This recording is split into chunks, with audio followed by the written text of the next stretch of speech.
नमस्कार, मैं श्वेता सिंह आपका स्वागत करती हूं। रात के 8 बज रहे हैं। वक्त है आपको बड़ी खबरों से खबरदार करने का।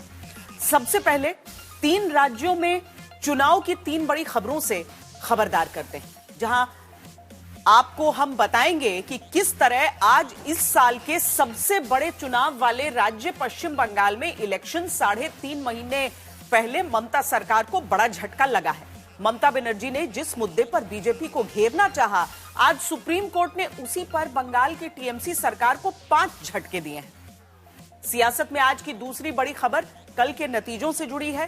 कल किसका किला ढहेगा? क्या मुंबई में पहली बार कमल खिलेगा? यूं तो चुनाव 29 नगर पालिका का महाराष्ट्र में आज हुआ है, लेकिन सबकी नजर ठाकरे परिवार का गढ़ रही बीएमसी को लेकर है। बीएमसी के एग्जिट पोल से हम खबरदार करेंगे।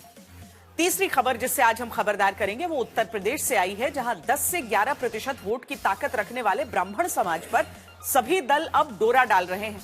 नई पींगे अब बीएसपी ने बढ़ानी शुरू की हैं, जिसकी अध्यक्ष मायावती का आज जन्मदिन है और जन्मदिन पर उन्होंने कहा कि ब्राह्मण समाज बीजेपी का लिट्टी चोखा न खाए। इसके बाद दुनिया की सबसे बड़ी खबर से खबरदार करेंगे, जहां अमेरिकी राष्ट्रपति ट्रंप के असमंजस को लेकर सबकी नजर है। सब जानना चाहते हैं कि ईरान पर क्या ट्रंप जल्द हमला करेंगे या फिर पहले जिस तरह सरप्राइज अटैक करते रहे हैं वैसा करेंगे। लेकिन सबसे पहले देखिए कि जिस आक्रामक शैली को इस चुनाव में फिर से अपनी ताकत बनाकर ममता बनर्जी उतरना चाह रही थी, जिस लोकतंत्र पर खतरे की बात कहकर वो ईडी की रेड में घुसकर फाइल निकाल रही थी, क्या ममता बनर्जी को चुनाव से पहले वो फाइलें भारी पड़ने वाली हैं? 8 जनवरी को अपनी पार्टी की चुनावी रणनीति बनाती आईपैक कंपनी के निदेशक प्रतीक जैन के घर ईडी के छापे के बीच से ममता बनर्जी फाइल निकाल कर लाई। आरोप लगाया अमित शाह उनकी सियासी रणनीति ईडी से चोरी करवा रहे हैं। अगर अमित शाह आपको बंगाल को जीतना है तो आपको हिम्मत है तो आप इलेक्शन में लड़ाई करके आइए। आप क्यों हमारा पार्टी आईटी सेक्टर को रेड करके पूरा पेपर ले लिया? आप अगर हमारा सब लूट कर लेगा, चीटिंग कर लेगा, छीन के लेगा, चुरा के लेगा, तो हम इसको कभी डाइजेस्ट नहीं कर पाऊंगी।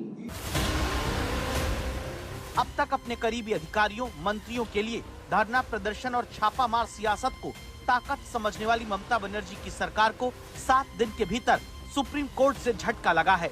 झटका नंबर 1, केंद्रीय जांच में राज्य एजेंसी की दखल को सुप्रीम कोर्ट ने बहुत गंभीर माना है। झटका नंबर 2, कोर्ट ने कहा कि अगर केंद्रीय एजेंसी को सियासी दबाव में रोका गया तो कानून व्यवस्था कमजोर होगी।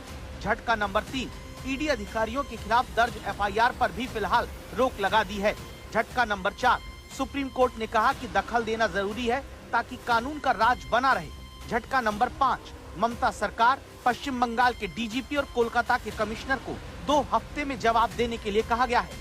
प्रतीक जैन के घर से लेकर दफ्तर तक ईडी के छापे के बीच से फाइल पर फाइल निकाल कर लाने वाली ममता सरकार को लगे इन्हीं झटकों के बाद जंगल राज के आरोप की नई सियासी फाइल बीजेपी ने खोल दी।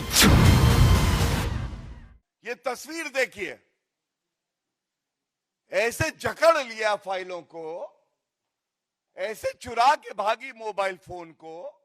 ये कानूनी जोर का तमाचा है उस मुख्यमंत्री को जो समझती है वो संविधान से ऊपर है।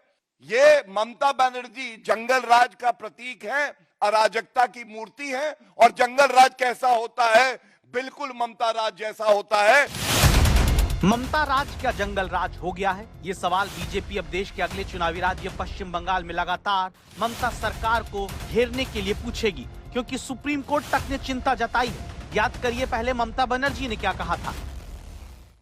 चुनाव का स्ट्रैटेजी पूरा छीन के लिया, एक क्राइम है। अगर आप हमारे साथ लड़ने नहीं सकते हैं तो अब क्यों हम बंगाल में आते हैं? आप हिम्मत से काम लो, आप लोकतंत्र पुलिस प्रोसेस में जीतो।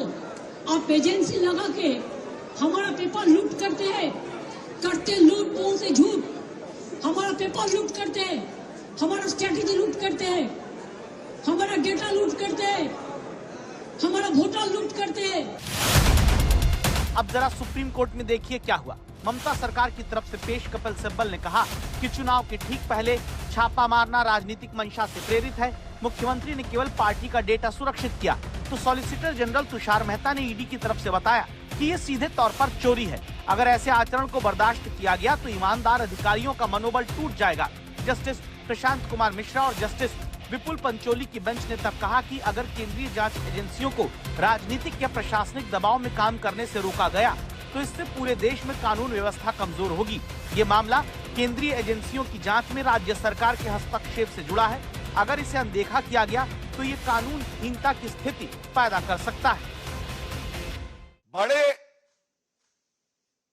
कानूनी प्रश्न उठ रहे हैं, संवैधानिक प्रश्न उठ रहे हैं, और अगर इसका उत्तर नहीं दिया गया तो अराजकता की स्थिति पैदा हो जाएगी। ये सर्वोच्च न्यायालय की खंडपीठ कहती है।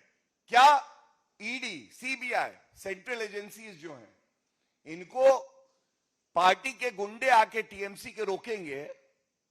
इनको स्टेट की पुलिस, जो कि ममता बनर्जी के आदेश का पालन कर रही है, क्या वो रोक सकते हैं? ये सवाल उठाया सर्वोच्च न्यायालय ने अपनी टिप्पणी में। अब इस आदेश के बाद ईडी अधिकारियों के खिलाफ दर्ज की गई 4 एफआईआर की स्थिति सिर्फ कारे कागज की तरह हो गई है, यानी उस पर कोई एक्शन सरकार नहीं ले सकती है। इसके अलावा सुप्रीम कोर्ट की टिप्पणियां अपने आप में बहुत कुछ कहती हैं, जिससे ममता सरकार को बहुत सारी चीजें समझने की जरूरत है। क्योंकि सुप्रीम कोर्ट ने कहा कि हमें जिस तरह की स्थितियां हैं उससे लोकतंत्र में शासन के सभी अंग समुचित ढंग से काम करें, कोई एक दूसरे को दखल ना दे और कानून का राज बुलंद रहे, कानून का राज बना रहे। इसलिए हमें इसमें दखल देने की जरूरत पड़ रही है। यानी जिस लोकतंत्र पर हमला अब तक ममता बनर्जी ईडी के छापे के बाद बताते हुए कोलकाता समेत पार्टी कार्यकर्ताओं को लेकर उतर पड़ती हैं, उन्हीं के फाइल छीनकर ईडी से ले जाने के आरोप पर लोकतंत्र की चिंता सुप्रीम कोर्ट ने जता दी है। আমি কাল যা করেছি as a all India Trinamool কংগ্রেসের চেয়ারম্যান করেছি, এবং যা করেছি আমি কোনো অন্যায় করিনি। তুমি আমায় খুন করতে এসছো, আমার আত্মরক্ষা করার অধিকার আছে। ममता बनर्जी के लिए झटका इसलिए भी है कि जिन ईडी अधिकारियों के खिलाफ केस उन्होंने खुद दर्ज पश्चिम बंगाल में कराया, उसे भी सुप्रीम कोर्ट ने फिलहाल रोक दिया है। लेकिन बात सिर्फ इतनी नहीं है। कोर्ट में इस मामले में जब सुनवाई हुई तो कपिल सिब्बल और अभिषेक मनु सिंघवी ने ममता बनर्जी सरकार और तृणमूल कांग्रेस और इन सब का बचाव करते हुए ये कहा कि जब हाईकोर्ट में सुनवाई चल रही थी तो ईडी यहां क्यों आई है। कोर्ट में यह कहा गया कि ईडी 2-2 घोड़ों की सवारी कर रही है।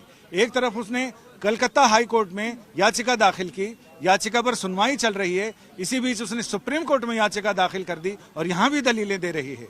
लेकिन सुप्रीम कोर्ट के आज के आदेश से सिद्ध हो गया कि अब इस मामले की अगली सुनवाई यहीं चलेगी। सुप्रीम कोर्ट में सुनवाई के दौरान ये व्हाट्सएप चैट भी ईडी की तरफ से पेश की गई है, जिसमें दावा किया गया कि टीएमसी के लीगल सेल ने व्हाट्सएप मैसेज भेजकर कलकत्ता हाई कोर्ट में पहले सुनवाई के दौरान भीड़ बुलवाई थी। सॉलिसिटर जनरल ने कहा कि टीएमसी के लोगों को तब दोपहर 1 बजे कोर्ट में इकट्ठा होने का निर्देश मैसेज के जरिए भेजा गया था। टीएमसी की तरफ से दावा है कि हाई कोर्ट में भीड़ जुटाने के लिए बसें तक व्यवस्था करके दी गई। इस पर सुप्रीम कोर्ट ने कहा, क्या वास्तव में कोर्ट को जंतर मंतर बनाने की कोशिश हुई? 9 जनवरी को सुनवाई होने से पहले जो तृणमूल कांग्रेस का लीगल सेल है, ममता बनर्जी के इशारे पर व्हाट्सएप मैसेज भेजता है, जिसका संज्ञान आज सर्वोच्च न्यायालय ने लिया है और कहता है सभी हाईकोर्ट पहुंच जाओ। गुंडागर्दी देखिए, हमारे देश की संवैधानिक उच्च न्यायालय को गुंडों से डराने का प्रयास करते हैं।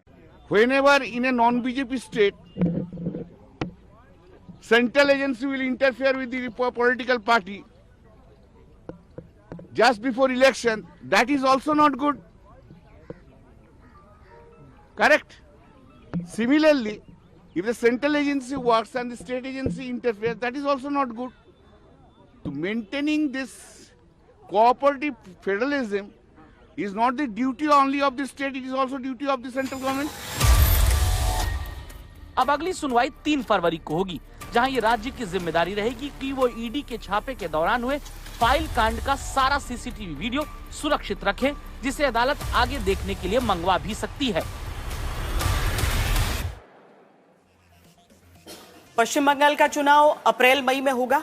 अब खबर उस चुनाव की जिसके नतीजे कल आएंगे, और कल आने वाला नतीजा ही बहुत सारे सवालों का जवाब देने वाला है। आज 227 सीट वाला बीएमसी का जो चुनाव था वो पूरा हो गया। दिन भर पक्ष विपक्ष में अलग अलग कई विवाद को लेकर सियासत होती रही। शाम 5:30 बजे तक वोटिंग चली। आंकड़ा पूरा अभी जारी नहीं हुआ है कि कुल कितना मतदान हुआ है। देश की जीडीपी में 6% का योगदान करने वाले मुंबई की महानगर पालिका का चुनाव हर मायने में बड़ा होता है। जहां एशिया के सबसे ज्यादा अरबपति अगर मुंबई में रहते हैं तो मुंबई की धारावी एशिया की सबसे बड़ी झुग्गी बस्ती भी है।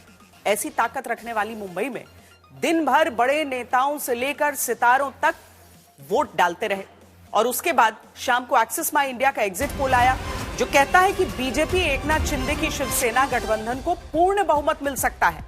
ठाकरे परिवार का आखिरी किला बीएमसी में ढह सकता है।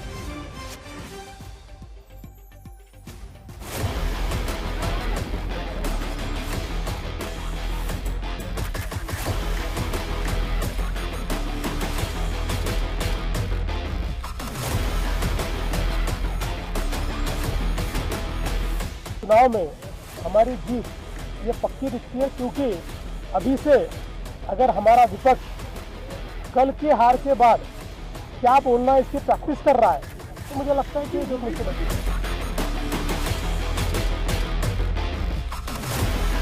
पराभव नाही, त्यांचं कुभान जे आहे ते आम्ही फोडतोय, नाहीतर आम्ही एवढे 60 मानेन त्यांच्याकडून उभे राहिलोच नसतो। उद्धव ठाकरे और राज ठाकरे अगर एक साथ आए हैं तो समझ लो कि मुंबई की मराठी जनता भी एक साथ हो गई है, एकजुट हो गई है। मुंबई में जिस प्रकार से जो मतदान हो रहा है, परसेंटेज बढ़ा हुआ है, तो इसका मतलब है वहाँ पर परिवर्तन और बदलाव निश्चित आएगा।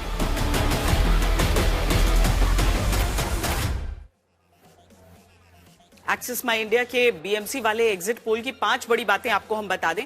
पहली बड़ी बात, 1996 से लगातार बीएमसी पर अपना मेयर बनवाते आ रहे ठाकरे परिवार और पार्टी का पहली बार अब किला बचता नहीं दिख रहा, क्योंकि शिवसेना, यूबीटी और राज ठाकरे की पार्टी को 58 से 68 सीटों का अनुमान एग्जिट पोल में जताया गया है। दूसरी बड़ी बात, बीजेपी और शिवसेना शिंदे को जो गठबंधन है उसको पूर्ण बहुमत 131 से 151 सीट तक का मिल सकता है। 227 वार्ड में 124 का बहुमत होना चाहिए।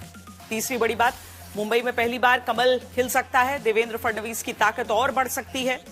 चौथी बड़ी बात, 20 साल बाद राज ठाकरे और उद्धव ठाकरे का साथ आना भी किसी काम आता नहीं दिख रहा, या यूं कहें कि शिवसेना से अलग होने और अपनी पार्टी बनाने के बाद पहली बार राज और उद्धव साथ आए, फिर भी करो या मरो वाले चुनाव में एग्जिट पोल में कामयाबी मिलती नहीं दिख रही है। पांचवी बड़ी बात, एक सवाल है कि क्या कांग्रेस का अलग होकर लड़ना नुकसानदायक उद्धव ठाकरे के लिए साबित हो गया है, क्योंकि कांग्रेस गठबंधन जो अलग बनाकर लड़ी उसका वोट शेयर अगर उद्धव के गठबंधन से जुड़ता तो एग्जिट पोल में वो बीजेपी शिवसेना के वोट शेयर से ज्यादा होता है। जिस मुंबई में बीजेपी का आज तक मेयर नहीं बन पाया, जहां बीजेपी पहले से मजबूत है, विधानसभा में बीजेपी ने रिकॉर्ड 132 सीटें जीती।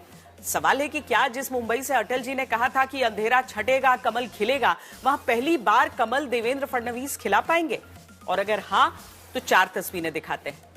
खबरदार करता सवाल है कि क्या अब जबकि 9 साल बाद और 3.5 साल की देरी के बाद बीएमसी का चुनाव पूरा हो रहा है तो तस्वीर भी बदलेगी? क्या अब मुंबई में बारिश के बाद पानी नहीं भरेगा? क्या अब मॉनसून में मुंबई रेंगने के लिए मजबूर नहीं होगी? क्या देश में सबसे ज्यादा टैक्स जिस शहर के नागरिक देते हैं वहां गड्ढा जान नहीं लेगा? क्या मीठी नदी जिस पर सैकड़ों करोड़ रुपए खर्च किए जा चुके हैं वाकई उसकी तस्वीर बदलेगी? और क्या हिंदी मराठी का विवाद अब धीरे धीरे खत्म होगा? मुंबई की सबसे पुरानी और जानलेवा समस्या सड़कों पर पानी भरना है। 2025 में बीएमसी ने 386 फ्लडिंग स्पॉट्स पहचाने और हर साल औसतन 65 नए स्पॉट जुड़ रहे हैं। Hind Mata, king circle, Andheri subway, Malad subway, south Mumbai के कई इलाके हर बार डूब जाते हैं। 2025 के मॉनसून में हिंद माता पर करोड़ों की अंडरग्राउंड टैंक, जिसे 2021 में 140 करोड़ खर्च करके बनाया गया था, वो भी पानी भरने से नहीं रोक पाए। अब जब कल बीएमसी के नतीजे आएंगे तो भले नया सियासी इतिहास रचा जाए, लेकिन जनता के लिए असली इतिहास तभी बनेगा जब मुंबई के लोग मॉनसून में सड़कों के समुंदर बन जाने से आजादी पाएंगे। एक्सिस माई इंडिया के एग्जिट पोल में सबसे अधिक 31% लोगों ने ड्रेनेज सिस्टम और बाढ़ को सबसे बड़ा मुद्दा माना है। जहां चुनाव में पार्टियां फ्लड फ्री मुंबई का वादा करती आई हैं, तो क्या कल नतीजे के बाद जीतने वाला गठबंधन वाकई वादा पूरा करेगा? दूसरा मुद्दा मीठी नदी का है। मीठी नदी में अनट्रीटेड सीवेज 309 मिलियन लीटर रोजाना डालने से पूरी नदी जहरीला नाला बन गई है। इसके साथ ही नदी एरिया मैनग्रोव्स के विनाश, अतिक्रमण और अवैध निर्माण से भी त्रस्त है। हर साल बारिश बढ़ती ही जा रही है, समुद्र स्तर लगातार बढ़ता जा रहा है। पिछले 2 दशक में 1297 करोड़ रुपए खर्च करने के बावजूद हालात नहीं सुधरे। दावा है कि नदी को साफ करने की 6300 करोड़ रुपए की परियोजना समय से पीछे चल रही है। नदी साफ होगी तो बहुत सी समस्याएं हल हो जाएंगी, शायद पानी की दिक्कत भी तभी दूर हो। मुंबई के गड्ढे भी बड़ी समस्या है, जहां सड़कों के गड्ढे भरने पर बीएमसी 250 करोड़ रुपए खर्च करती है, लेकिन बीएमसी के तमाम दावों के बावजूद मुंबई की सड़कों के गड्ढे हैं कि भरते ही नहीं। दावा है कि औसत बीएमसी को हर दिन 212 शिकायतें गड्ढे की मिलती हैं। एक्सिस माई इंडिया के एग्जिट पोल में भी 17% लोग कहते हैं कि सड़कों की खराब हालत उनके लिए वोटिंग का मुद्दा बनी। खबर अब 2027 के चुनाव में अभी से कमर कसते उत्तर प्रदेश की, जहां नारा लगा 2007 में हाथी नहीं गणेश है, ब्रह्मा विष्णु महेश है। ब्राह्मण वोट की ताकत से मायावती पूर्ण बहुमत की सरकार बनाती है। 2012 में ब्राह्मण विधायक समाजवादी पार्टी के ज्यादा जीतते हैं। अखिलेश यादव परशुराम जयंती पर छुट्टी घोषित कर देते हैं। 2017 और 2022 में फिर हर 10 में से 8 ब्राह्मण वोट सीधे बीजेपी पाती है। ऐतिहासिक सरकार बनाती है। इसी ब्राह्मण वोट बैंक पर फिर डोरा डालो राजनीति चल पड़ी है। इस बार शुरुआत मायावती ने की है। ब्राह्मण समाज को भी कांग्रेस, बीजेपी व सपा आदि पार्टियों के किसी भी बहकावे में नहीं आना चाहिए। बसपा को हमें ब्राह्मणों के प्रति प्रमाण पत्र उनसे प्राप्त करने का अवसर हमें नहीं चाहिए। ब्राह्मण समाज को किसी का भी चोखा बाटी आदि नहीं चाहिए। भारतीय जनता पार्टी के लोग जात में बांटते हैं। हम तो कहेंगे ब्राह्मण समाज की अगर मीटिंग हुई है, सब हमारे समाजवादी पार्टी में आए, सबको सम्मान मिलेगा। भाजपा के जो ब्राह्मण विधायक हैं उन्होंने काफ़ी विलम्ब किया है, इसको पहले करना चाहिए था, क्योंकि वहाँ भाजपा में तो ब्राह्मण समाज का पूरा अपमान हो रहा है। ब्राह्मणों के इर्द गिर्द इस वक्त उत्तर प्रदेश की सियासत का चक्र घूम रहा है। सब दल के नेता कहने लगे कि ब्राह्मण का सम्मान केवल उनकी पार्टी ही कर सकती है। जहां अब अपने 70वें जन्मदिन पर बीएसपी अध्यक्ष मायावती ने वापस 19 साल पुरानी सोशल इंजीनियरिंग वाली हांडी को उत्तर प्रदेश के चुनाव से 1 साल पहले फिर से राजनीति के चूल्हे पर चढ़ाया। मायावती ने सबसे पहले बीजेपी समेत विपक्ष के ब्राह्मण विधायकों की बैठकों का हवाला दिया। राजधानी लखनऊ में अकेले बीजेपी के ही नहीं बल्कि सपा व कांग्रेस के भी ब्राह्मण समाज के सभी विधायकों तथा सरकार के मंत्री आदि ने भी एक जगह इकट्ठा होकर अपने ब्राह्मण समाज की वर्तमान बीजेपी की सरकार में भी हर स्तर पर हो रही उपेक्षा तथा इन पर आए दिन हो रही जुर्म जाति आदि को भी लेकर काफी चिंता व्यक्त की गई है और ये स्वाभाविक भी है। असल में मायावती उत्तर प्रदेश के शीतकालीन सत्र के दौरान हुई बीजेपी के ब्राह्मण विधायकों की बैठक का हवाला दे रही हैं। जब लखनऊ में ही कुशीनगर के बीजेपी विधायक पंचानंद पाठक के घर पर एक बैठक होती है। बंद कमरे में हुई इस बैठक में 45 से ज्यादा विधायक शामिल होते हैं, सब ब्राह्मण। इसी बैठक को तब ब्राह्मण सहभोज का नाम दिया गया और खाने का मेन्यू लिट्टी चोखा था। अब मायावती ब्राह्मण विधायकों की इसी बैठक को आधार बनाकर कहती हैं कि ब्राह्मण समाज लिट्टी चोखा से दूर रहे।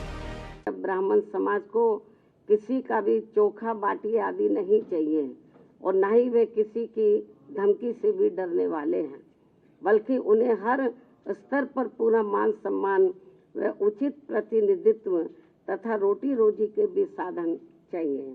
साथ ही इनके ऊपर कोई भी जुर्म जाति आदि नहीं होनी चाहिए, जो ये सब इनकी चाहत अभी तक बीएसपी की सरकार में ही पूरी हुई है। मायावती ब्राह्मण समाज पर दांव ये इसलिए चलना चाहती है क्योंकि चुनावी इतिहास कहता है 2007 में बीएसपी अगर अपने दम पर पूरी बहुमत की सरकार 5 साल चला पाई तो वजह ब्राह्मण विधायक और ब्राह्मण वोट था। तब साल 2007 के चुनाव में बीएसपी ने 56 ब्राह्मण उम्मीदवार उतारे थे, जिनमें से 41 विधायक बने, मायावती ने ब्राह्मणों के समर्थन से पूर्ण बहुमत की सरकार बनाई और चलाई। 2012 विधानसभा चुनाव में अखिलेश यादव भी पूर्ण बहुमत की अपनी सरकार बना पाए तो 21 ब्राह्मण विधायक जीतकर विधानसभा पहुंचे थे। तभी अखिलेश ने परशुराम जयंती पर छुट्टी घोषित की थी। 2017 में फिर बीजेपी की सरकार ऐतिहासिक बहुमत के साथ आती है। तब भी बीजेपी के कुल 312 विधायकों में 58 ब्राह्मण विधायक चुने गए। तब 9 विधायक मंत्री बनाए गए। दिनेश शर्मा उप मुख्यमंत्री तक बनाए गए। उत्तर प्रदेश में ब्राह्मण वोट करीब 10 से 11% माना जाता है। यूपी में ब्राह्मण करीब 100 सीटों पर सीधा असर डालते हैं। 2014 से 5 चुनाव का गणित कहता है। 2014 में 72%, 2017 में 83%, 2019 में 84%, 2022 में 89% और 2024 में 79% ब्राह्मण वोट लगातार उत्तर प्रदेश के भीतर बीजेपी पाती आई। तब क्या बीजेपी के ब्राह्मण विधायकों की बैठक भर से पार्टी के नए नवेले अध्यक्ष पंकज चौधरी ने जो पहले सख्ती दिखाई, उसने मौका मायावती को दे दिया। बसपा को हमें ब्राह्मणों के प्रति प्रमाण पत्र उनसे प्राप्त करने का अवसर हमें नहीं चाहिए। वो कह रही हैं हम सरकार बनाने जा रहे हैं और हम ब्राह्मणों को टिकट देने का काम करेंगे अकेले। अब तो उत्तर प्रदेश की जनता ही 27 में उसका जवाब देगी। पंकज चौधरी के इसी बयान के बाद अखिलेश यादव भी ब्राह्मण विधायकों को लेकर सोशल मीडिया पर पोस्ट डालते रहे। लेकिन अब जब मायावती ने खुद को बड़ा ब्राह्मण हितैषी बताते हैं, चाहा कि 2007 को 2026 में दोहराया जाए, तो बीजेपी और समाजवादी पार्टी से दूर की कौड़ी कहते हैं। ब्राह्मण समाज हमेशा समाज को एक करके, ज्ञान से एक करके, व्यवहार से एक करके, वैदिक परंपरा से एक करके उसको देश के कार्य में लगाने वाला है। मुझे नहीं लगता है कि किसी को ब्राह्मणों को समझाने की आवश्यकता है। कोई भी बिरादरी किसी का पॉलिटिकल टूल नहीं होता है, इसलिए बहन जी जिनका इस्तेमाल कर रही हैं उनका भरोसा जो टूट गया है उसके बारे में चिंता करें। बीजेपी जो बोलती है वो कहती है, वो कंपनसेट कर रही थी कि कोई न लगाए, जो ठप्पा लग चुका है उससे बाहर नहीं आ सकती है। ये बात सच है कि ब्राह्मण वोट यूं ही बीजेपी के पास से फिलहाल छिटकने वाला नहीं, लेकिन समाज के भीतर प्रभावी वोट वर्ग में आने वाले ब्राह्मण समाज को फिलहाल सब दल अपनी ओर खींचने में जुटे हैं। अब बात ईरान की, जहां पर हमला होने में हो रही देरी पर सवाल उठ रहे हैं। डोनाल्ड ट्रंप ने 2 दिन पहले कहा था कि ईरान के लोगों प्रदर्शन जारी रखो, अमेरिकी मदद आने वाली है। 48 घंटे से ज्यादा बीत गए हैं, लेकिन अमेरिका की तरफ से कुछ नहीं हुआ। डोनाल्ड ट्रंप की धमकियों से बस प्रदर्शनकारियों को फांसी नहीं दिए जाने की बात ईरान ने कही है और डोनाल्ड ट्रंप इसी से खुश नजर आ रहे हैं। डोनाल्ड ट्रंप की चेतावनी के बाद ईरान में प्रदर्शनकारियों को अब मौत की सजा नहीं दी जाएगी। फॉक्स न्यूज की इस खबर पर ट्रंप ने पोस्ट कर लिखा है कि यह अच्छी खबर है, उम्मीद है यह सिलसिला जारी रहेगा। डोनाल्ड ट्रंप ईरान में फांसी रुकवाने को का अपनी आदत के मुताबिक श्रेय ले रहे हैं, लेकिन सवाल ईरान में प्रदर्शनकारियों को बचाने के लिए अमेरिकी मदद खबरदार करता सवाल यह है कि क्या ट्रंप का मन कहीं बदल तो नहीं गया है।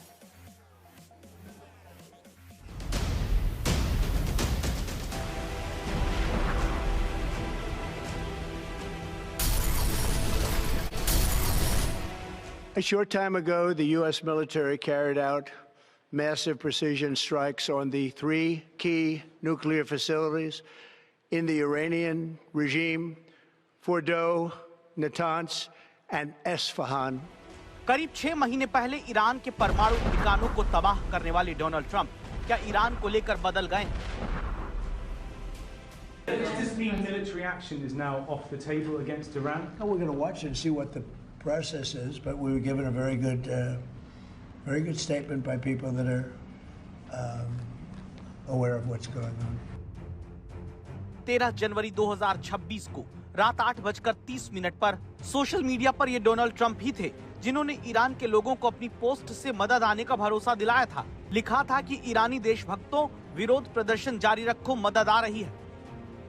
Iranian patriots, keep protesting, take over your institutions if possible, and save the name of the killers and the abusers that are abusing you. You're being very badly abused.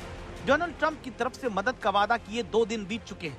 Iran के लोग इंतजार कर रहे हैं, लेकिन ट्रंप ने अब तक कुछ नहीं किया। सवाल है कि डोनाल्ड ट्रंप का मन क्या बदल गया है?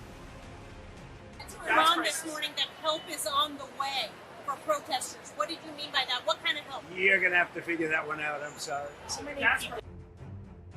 डोनाल्ड ट्रंप को क्या समझ में आ गया है कि विरोध प्रदर्शन से खामनेई की सरकार नहीं गिरेगी और हवाई हमले का भी सीमित असर होगा। इसलिए डोनाल्ड ट्रंप ईरान पर हमले को लेकर पीछे हट रहे हैं, क्योंकि ईरान में रहने वाले भारतीय पत्रकार अहमद अब्बास सबसे बड़े विरोध प्रदर्शन के बावजूद बताते हैं कि ईरान की खामनेई सरकार को गिराना बहुत कठिन है। पूरे रीजन में अमेरिका के सामने जो सबसे बड़ा चैलेंज है, जो सबसे बड़ी रुकावट है कि वो अपना एजेंडा आगे नहीं बढ़ा पा रहा है, वो है ईरान। तो ईरान के सिलसिले में कोई नरमी बरतने वाला नहीं है, कोई ढिलाई बरतने वाला नहीं है, ये आप यकीन रखें, मुझे पूरी तरह से ये यकीन है। अगर वो नहीं कर रहा है तो इसलिए नहीं कर रहा है कि उसे पता है कि ये अचीव नहीं कर पाएगा, इस गोल को अचीव नहीं कर पाएगा। गोल क्या है? गोल है रेजिम चेंज। तो रेजिम चेंज इस तरह से होने वाला नहीं है, ये तय है। अमेरिका इससे पहले इसको आजमा चुका है। बल्कि क्या होगा, दूसरी चीज़ ये है कि ईरान जवाब देने की पोजीशन में है। तो क्या ईरान की तैयारी अमेरिका को रोक रही है? पिछले साल इजराइल और अमेरिका ने ईरान पर ताबड़तोड़ हवाई हमले किए थे। सबने ईरान के पलटवार को भी देखा था, जिसने अपनी मिसाइलों से इजराइल में तबाही मचाई थी। अमेरिका और इजराइल की एयर डिफेंस सिस्टम भी ईरान की मिसाइलों को नहीं रोक पाए थे। क्या यही बात ट्रंप को समझा रही है कि ईरान वेनेजुएला नहीं है? मैं नहीं समझता कि ईरान की गवर्नमेंट या ईरान का जो सिस्टम है वो ये एक्सपेक्ट कर रहा होगा कि रशिया या चाइना अपनी फ़ौज भेज दें ईरान की मदद के लिए। इस तरह से होता भी नहीं है। ईरान ने ये किया हुआ है कि डिफेंस के लिए, एक तो ये कि ईरान अपने पैरों पर खड़ा है। ईरान का जो डिफेंस है, आपने देखा अभी जो 12 दिन की जंग हुई जून महीने में, उसमें ईरान के मिसाइल का जो मिसाइल पावर जो था वो उसने बहुत अच्छा काम किया। इजराइल के पास अगर अमेरिकी लड़ाकू विमानों की ताकत है, अमेरिका के पास अगर B-2 बॉम्बर जैसे परमाणु हथियार ले जाने में सक्षम सबसे खतरनाक लड़ाकू विमान हैं, तो ईरान के पास 2000 मिसाइलों का जखीरा है, जो अमेरिका हमले में इजराइल और मिडिल ईस्ट में अमेरिकी सैन्य ठिकानों को तबाह कर सकता है। इसी से जुड़ी चेतावनी बार बार ईरान की तरफ से दी जा रही है। ट्रंप की धमकी और ईरान से सारी बातचीत बंद करने के बाद ईरान के सैन्य प्रमुख ने भी कह दिया है कि हम अमेरिका या इजराइल के साथ युद्ध के लिए पूरी तरह तैयार हैं। वीडियो जारी करते हुए मेजर जनरल पाकपुर ने कहा कि अगर अमेरिका या इजराइल हमला करते हैं तो ईरान तेज और जोरदार जवाब देगा। एक तरफ हमले के सवाल पर डोनाल्ड ट्रंप चुप है, वहीं डोनाल्ड ट्रंप खामेनेई के बाद ईरान की कमान संभालने का सपना देख रहे रजा पहलवी को लेकर ही पूरी तरह से आश्वस्त नहीं। ट्रंप ने ही रजा पहलवी के नेतृत्व क्षमता पर सवाल खड़े कर दिए हैं। रजा पहलवी बहुत अच्छे लगते हैं, लेकिन मुझे नहीं पता कि वो अपने देश में कैसा प्रदर्शन करेंगे, और हम अब तक उस स्थिति तक नहीं पहुंचे हैं।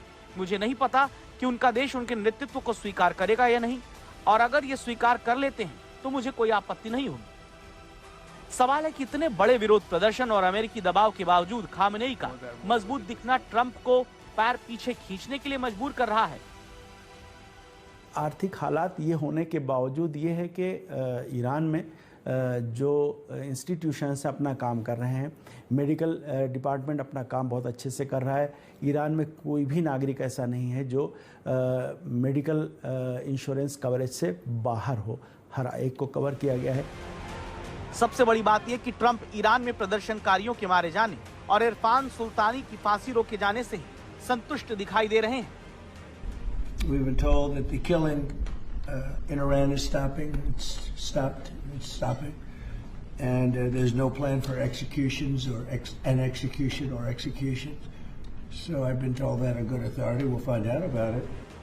सबसे बड़ी बात यह कि अमेरिका को ईरान पर हमला करने से उसके सहयोगी ही रोकते दिख रहे हैं। वॉल स्ट्रीट जर्नल के मुताबिक सऊदी अरब, जो ईरान का प्रतिद्वंदी माना जाता है, पर्दे के पीछे सऊदी अरब, ओमान और कतर अमेरिका को समझाने में लगे कि अगर ईरानी शासन को गिराने की कोशिश की गई तो इससे दुनिया भर के तेल बाजारों में भारी उथल-पुथल मच सकती है और आखिरकार इसका नुकसान अमेरिकी अर्थव्यवस्था को भी होगा। इन देशों को सबसे ज्यादा चिंता पूरे मिडिल ईस्ट में अस्थिरता फैलने को लेकर है, क्योंकि ईरान हमले की सूरत में अपने प्रॉक्सी के जरिए पूरे मिडिल ईस्ट में अमेरिका और उसके दोस्तों पर हमले करवा सकता है। लेबनान, इराक, यमन में हूती ईरान की मौजूदा सरकार के खतरे में आने पर हमले तेज कर सकते हैं। यही बात सऊदी अरब जैसे देशों को डरा रही है। सबसे बड़ी बात यह कि अगर ईरान में एक धर्मनिरपेक्ष और आधुनिक विचारों वाली सरकार अमेरिका की मदद से बनती है तो इसका असर पूरे क्षेत्र में फैलेगा, जो सऊदी अरब, कतर की सरकारों को मंजूर नहीं होगा। सवाल है कि क्या इन्हीं बातों ने अमेरिका का असमंजस बढ़ा दिया है, या फिर ट्रंप चौंकाने के लिए जानबूझकर देरी कर रहे हैं। डोनाल्ड ट्रंप खुद नहीं जानते वो अगले पल क्या करेंगे, इसीलिए ईरान से लेकर मिडिल ईस्ट के सऊदी अरब, कतर, ओमान सब डरे हुए हैं। सब जानते हैं कि अमेरिका तक तो ईरान मिसाइल नहीं दाग पाएगा, इसीलिए वो अपना सारा गुस्सा उनके यहां अमेरिकी सैन्य ठिकानों पर निकालेगा, जिसकी चपेट में उनके नागरिक भी आएंगे। पूरे क्षेत्र का माहौल बिगड़ेगा। लेकिन सवाल यह है कि क्या ट्रंप मानेंगे? अमेरिकी एजेंसियां लगातार इस तरह की तस्वीर पेश करने का दावा करते नहीं थकती कि ईरान जल रहा है, लेकिन ईरान में रहने वाले पत्रकार बता रहे हैं कि तेहरान हो या फिर बाकी कोई भी शहर, ईरान में सब जगह शांति है। तो हमारे सामने जो हालात हैं वो ये हैं कि हालिया प्रोटेस्ट और उसके बाद जो दंगे हुए या फिर आतंकी घटनाएं हुई, उनमें जो लोग मारे गए उनका अंतिम संस्कार हो रहा है। और एक्चुअली 14 जनवरी को यानी कल अंतिम संस्कार किया गया। इसमें 100 के करीब सिक्योरिटी फोर्सेस के लोग थे जो इसमें शहीद हुए इन घटनाओं में। ईरान में विरोध का थमना अमेरिका के लिए बुरी खबर है, क्योंकि अब खामेनेई को हटाने के लिए ही अमेरिका को हमला करना ही होगा। माना जाएगा कि अमेरिका पूरी ताकत लगाने और ईरान की तरफ से प्रदर्शनकारियों से क्रूरता करने पर भी खामेनेई बरकरार रहे। ईरान का बताया जा रहा ये वीडियो देखिए, जिसमें प्रदर्शनकारियों को दौड़ाकर गोली मारते हुए देखा जा सकता है। दुकान के अंदर से बनाए गए इस वीडियो में नजर आता है कि आगे भाग रहे प्रदर्शनकारियों पर पुलिस गोलियां चला रही है। ईरान की बताई जा रही एक और वायरल तस्वीर देखिए, जिसमें सुनसान सड़क पर एक बच्चे को 2 सुरक्षाकर्मी पकड़ने की कोशिश करते दिखते हैं और बच्चा उनकी गिरफ्त से छूटकर आगे भाग जाता है। आरोप लगाया गया कि सुरक्षा बलों ने भागते हुए बच्चे के ऊपर भी गोलियां चला दी।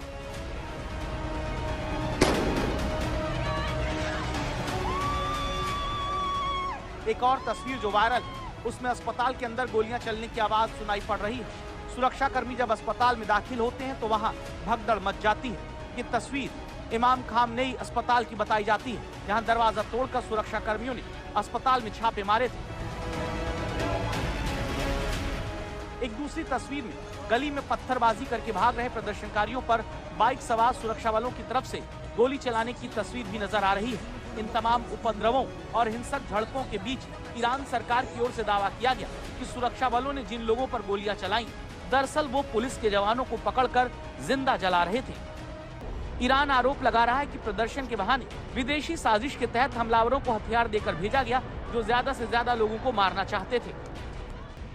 उंगलियां अमेरिका और इजराइल पर उठ रही हैं, जो इससे पहले भी इस तरह के विरोध प्रदर्शन के पीछे रहे हैं। अमेरिका की मुसीबत यह है कि अगर ये बात ईरान में फैल गई तो इससे खामेनेई को लेकर विरोध कमजोर होगा। हर एक प्रोटेस्ट में हम ये देखते हैं कि ये कूद पड़ते हैं। ये जो फोर्सेस हैं, इन्होंने अपने एजेंट्स तैयार करने के लिए बड़ी मेहनत पहले से की होती है और ऐसे ही टाइम के लिए कि वो फिर उन्हें इस्तेमाल करती हैं। तो जब ये बीच में आ जाते हैं और प्रोटेस्टर्स के बीच से जब फायरिंग होने लगती है, फायरिंग प्रोटेस्टर्स नहीं कर रहे होते बल्कि ये कुछ ट्रेंड अफराद जो अभी पकड़े भी गए हैं, जिनकी अब वीडियोज़ भी आ रही हैं, हमने अपने चैनल पर इस तरह की एक वीडियो डाली, और भी बहुत सारी हैं जो पकड़े गए हैं, जिन्होंने बाद में एतराफ़ किया कि वो किस तरह से यूज़ हो रहे थे, किस तरह से उन्होंने पैसे लेकर फायरिंग की या लोगों को रिक्रूट किया। तो जब ये सूरत हाल पैदा हो गई कि प्रोटेस्टर्स के अंदर से फायरिंग हो जा रही है या चाकू से हमला हो जा रहा है, इस तरह के वाक़यात हो रहे हैं, तो फिर वो उसकी प्रोटेस्ट की पूरी तस्वीर ही बिल्कुल बदल गई।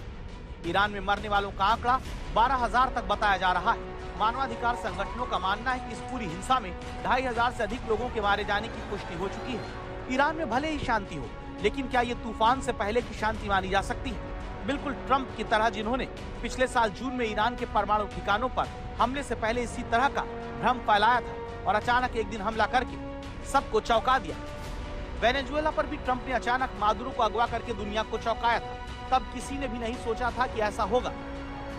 Last night and early today, at my direction, the United States Armed Forces conducted an extraordinary military operation in the capital of Venezuela.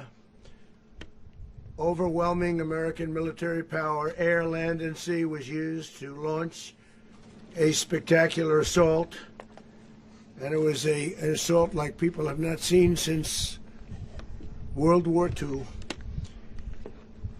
It was a force against a heavily fortified military fortress in the heart of Caracas to bring outlaw dictator Nicolas Maduro to justice. Trump भले ही चुप हो, लेकिन अमेरिकी सेना की तैयारियां कुछ अलग ही कहानी बयां करती हैं। अमेरिका का ईरान पर हमला तय, इस तरह के दावे अमेरिकी सेना की तरफ से आ रहे संकेतों से मिलते हैं। समंदर में अमेरिकी नौसेना की बढ़ती हलचल हमले का सबसे बड़ा संकेत है। अमेरिका के दक्षिण चीन सागर में तैनात Abraham Lincoln carrier strike group को मध्य पूर्व की ओर भेज दिया गया है। माना जा रहा है कि लगभग एक हफ्ते में ये ईरान के पास पहुंच जाएगा। हालांकि इसके आने से पहले भी अमेरिका के पास ईरान पर दमदार और सीमित हमला करने के लिए इलाके में पर्याप्त विमान, जहाज और सैनिक मौजूद है। लेकिन इसके आ जाने से अमेरिका के पास हमले के विकल्प बढ़ जाएंगे। सऊदी, कतर, यूएई के सैन्य अड्डों से जुड़ी निर्भरता कम होगी। अमेरिका ने जिस तरह से ईरान के सबसे करीब कतर के अल उदीद एयरबेस से सैकड़ों सैनिकों को निकालना शुरू कर दिया, ये भी हमले का एक संकेत माना जा रहा है। ये अमेरिका का मध्य पूर्व में सबसे बड़ा एयरबेस है। माना जा रहा है कि अमेरिकी हमले के बाद ईरान यहाँ पलटवार करेगा। वो पिछले साल भी ऐसा कर चुका है, यानी ये ईरान का पहला टारगेट होगा। 14 तारीख को अल उदैद एयरबेस से कम 6 KC-135 एयर रिफ्यूलिंग एयरक्राफ्ट ने उड़ान भरी। ये टैंकर लड़ाकू विमानों और बम वर्षकों में लंबी दूरी के लिए तेल भर देते हैं। ऐसी हलचल अक्सर संभावित हमले से पहले होती है। पिछले साल जून में ईरान के परमाणु ठिकानों पर अमेरिकी हमले से पहले भी ऐसी ही हलचल हुई थी। ईरान ने ईरान से आने जाने वाली इंटरनेशनल फ्लाइट्स को छोड़कर सभी फ्लाइट्स के लिए अपना एयर स्पेस भी बंद कर दिया है। तेहरान ने एक नोटिस जारी किया कि एयर स्पेस 2 घंटे से थोड़ा ज्यादा समय के लिए बंद रहेगा। लेकिन अमेरिकी हमले का खतरा मंडराने के बाद बिना कोई वजह बताए कमर्शियल विमानों के लिए अपने एयर स्पेस को बंद करने का आदेश बढ़ा दिया। पेंटागन डोनाल्ड ट्रंप को ईरान पर हमले के लिए कई विकल्प दे चुका है।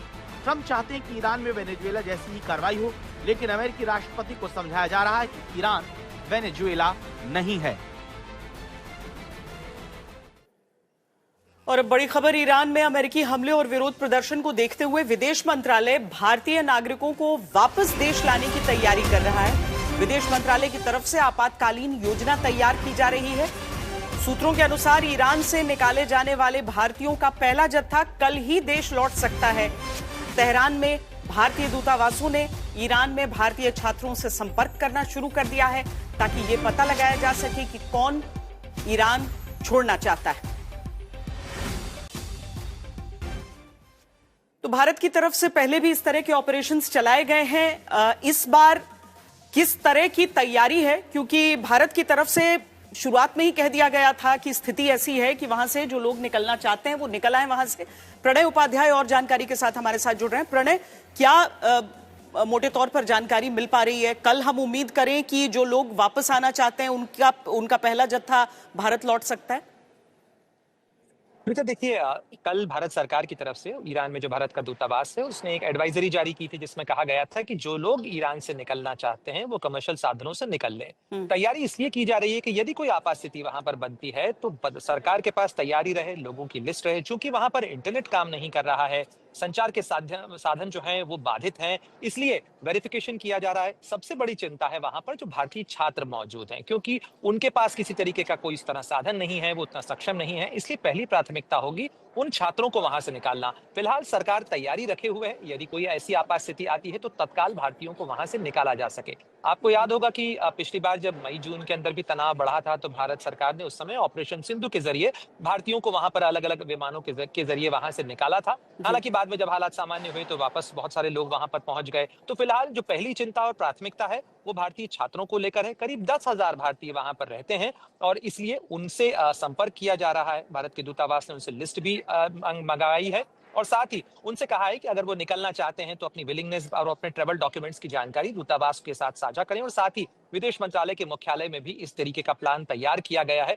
हालांकि जो जहां तक पहले जत्थे का सवाल है या जो तैयारी का सवाल है उसके अंदर कुछ वक्त लग सकता है, क्योंकि जो लोग निकलना चाहते हैं उनके पास अभी इस समय जो साधन अवेलेबल है उससे वो आ सकते हैं। उसके बाद भारत सरकार की तरफ से विदेश मंत्रालय और भारतीय वायुसेना के जहाज कब लगाए जाएंगे, इसको लेकर फिलहाल प्लान को वर्कआउट किया जा रहा है। बहुत शुक्रिया प्रणय उपाध्याय इस पूरी जानकारी के लिए। तो हमने पहले भी देखा है कि भारत ने जब भी उसके जो नागरिक रहे हैं बाहर में चिंतित रहे हैं, ऐसे हालात रहे हैं युद्ध के, वहां से उन्हें बाहर निकालने का पूरा प्रयास किया। और न केवल भारत के नागरिकों को बल्कि जो हमारे पड़ोसी देश हैं वहां से भी लोगों को रेस्क्यू करके एयरलिफ्ट करके लाया गया है। आर्मी डे यानी वो दिन जब भारत को अपना पहला भारतीय आर्मी चीफ जनरल करियप्पा के रूप में मिला था। आज जयपुर में पहली बार सैनिक छावनी के बाहर आर्मी डे परेड निकाली गई। सेना की इस परेड में ऑपरेशन सिंदूर और भविष्य की तैयारियों की छाप साफ साफ दिखी। आर्मी चीफ ने दुश्मनों को बता दिया कि रणभूमि से लेकर प्रोपेगेंडा वॉर तक के लिए भारतीय सेना पूरी तरह तैयार है।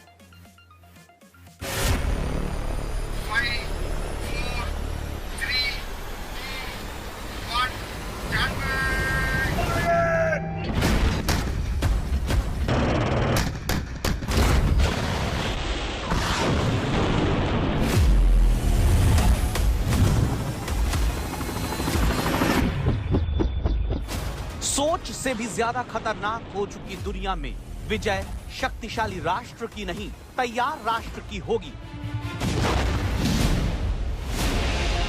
यही मंत्र 78वें सेना दिवस की इस परेड में भारतीय सेना ने दिया। बताया कि युद्ध चाहे 88 घंटे का ऑपरेशन सिंदूर हो या फिर 4 साल से चल रहा यूक्रेन युद्ध, भारत हर तरह के युद्ध के लिए तैयार है। वार हुआ, अदृश्य, तीव्र और पूर्ण। कि भारतीय सेना हर समय हर जगह पूरे तरीके से तैयार है किसी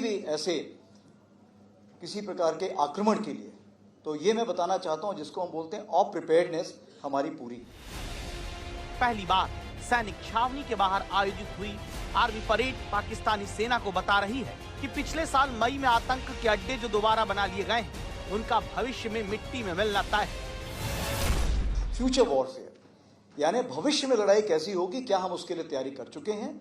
जी हाँ, क्योंकि भविष्य की लड़ाई हर दिन बदलती रहेगी, इसलिए आज की तारीख पे जो हमें उचित लगा हमने उसकी तैयारी की और परेड में हमने उसे आपको दिखाया। आगे आने वाले दिनों में हम ऐसी तैयारी और बढ़ाते रहेंगे। ब्रह्मोस, भीष्म, अर्जुन, पिनाका रॉकेट लॉन्चर और रोबोटिक डॉग्स। ऑपरेशन सिंदूर के बाद आयोजित हुई आर्मी परेड बताती है कि भारतीय सेना नए युद्ध काल में एक अत्याधुनिक आत्मनिर्भर शक्ति की तरफ आगे बढ़ रही है।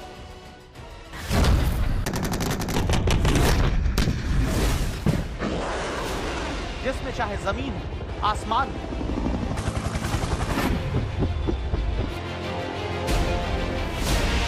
या फिर समंदर, युद्ध के किसी भी मोर्चे में भारत दुश्मनों को पस्त करने की क्षमता बढ़ाने में दिन रात जुटा है। कभी विदेशी हथियारों पर निर्भर रहा भारत अब स्वदेशी हथियारों का निर्माता और निर्यातक है। जयपुर में निकाली गई आर्मी परेड में यही संदेश दिया गया। इस बार की आर्मी परेड की शुरुआत ऑपरेशन सिंदूर में शहीद हुए जवानों को सेना मेडल से सम्मानित करने के साथ हुई।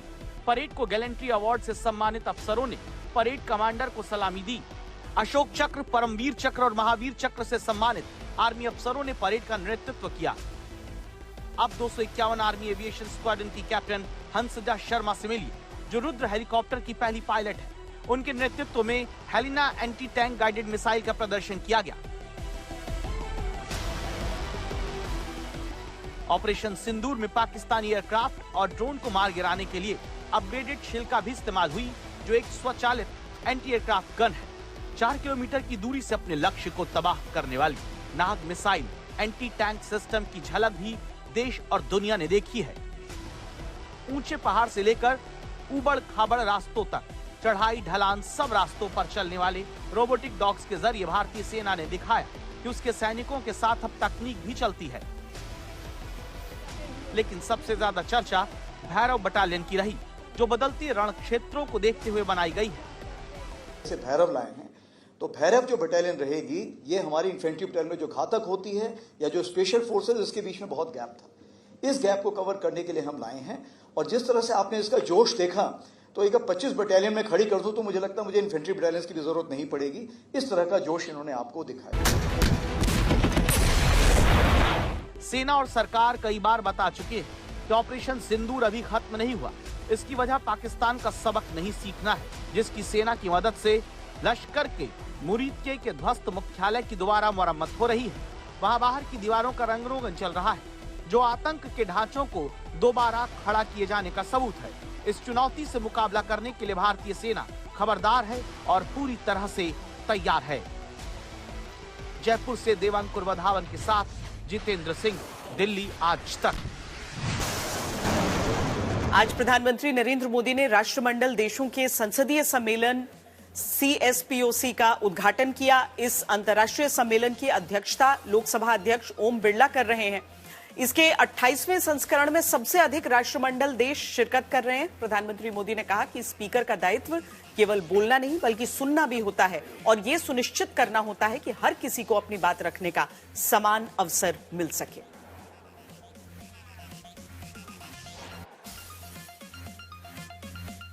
ये हम आपको उसी सम्मेलन की तस्वीरें दिखा रहे हैं जहां पर आप स्पीकर ओम बिरला से लेकर कांग्रेस सांसद शशि थरूर तक को देख सकते हैं। आखिर में आपको बता दें कि बीएमसी चुनाव के नतीजे कल आने हैं और आज तक पर सुबह 9 बजे से लगातार सबसे तेज, सबसे सटीक नतीजे आप देख सकते हैं। अभी के लिए इतना ही। देश और दुनिया की बाकी खबरों के लिए देखते रहिए आज तक और हरदम रहिए खबरदार।